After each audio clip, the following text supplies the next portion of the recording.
$1 million is and is not a lot of money. The first million is, however, the hardest, which is what people mean when they say it takes money to make money.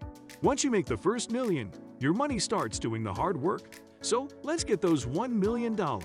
Wealthy people often say that earning their first million was the hardest, but why is this the case? It is very important to differentiate between making $1 million and having $1 million. While having an accumulated net wealth of over $1 million is an attainable goal for most people, only a very selected few will ever earn that much in a single year. It's also worth noting that there are many million-dollar earners who do not actually earn $1 million. Someone may own a business that brings $1 million in revenue, but has to pay most of that out in expenses. The same goes with owning a $1 million piece of property, but is secured by $2 million in debt, and that's not really what being a millionaire is. It's hard to get started, as one of the biggest obstacles to having $1 million in the bank is the slow rate at which people save early in life. Often, new graduates are scraping by to pay the rent, repay student loans, and still put together enough to have some semblance of a life. Even for those highly disciplined few who can save $10,000 or $15,000 a year, it would take over 66 years to build $1 million with no interest or compounding. But as people advance in age and experience, not only they typically see their salaries rise, but they often find that they no longer have to pay so much for those starting expenses. As student debts are paid down, they have the furniture they need, and perhaps they've got a romantic partner with whom they can share living expenses. Number 2. The power of compounding.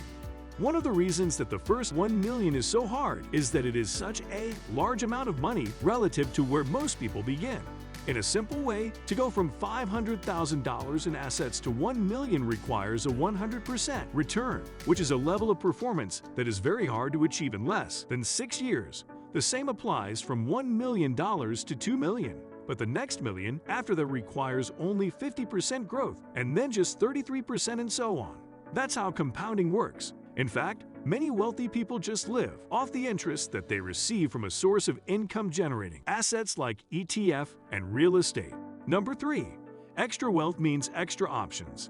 The rich have access to investment options that regular people do not. Hedge funds are simply not accessible to most people because they do not meet the minimum income or wealth levels. It is also hard to invest in ground floor opportunities without wealth. Startups and venture capitalists want to attract millionaires and billionaires, not regular people who can invest a few thousand or even tens of thousands of dollars. Similarly, it can be very difficult to invest in lucrative asset classes like farmland or timberland without a sizable amount of wealth to start, which makes the journey of investment harder for aspiring millionaires. Number 4. Risk aversion. Easy to risk a lot when you have a lot. When many people are first starting to save and invest, they zealously guard wealth against risk for fear of losing it all. Although it is understandable that the ties between risk and reward are hard to break, as investors may rightly fear the relatively small risk of losing it all. And so they play it safe, meaning that they are earning lower returns and making it all the more difficult to build towards that first million.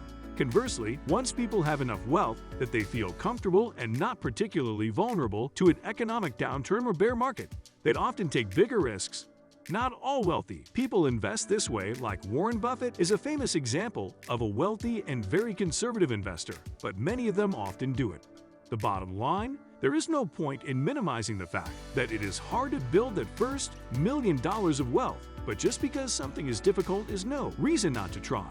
Try to save as much money as possible. Invest that with a prudent balance between risk and opportunity, and be on a never-ending hunt for ways to work better, smarter, and harder.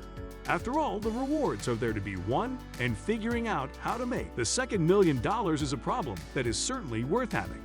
Hope you liked this video. If so, do give it a thumbs up, subscribe if you aren't already, and we'll see you in the next one.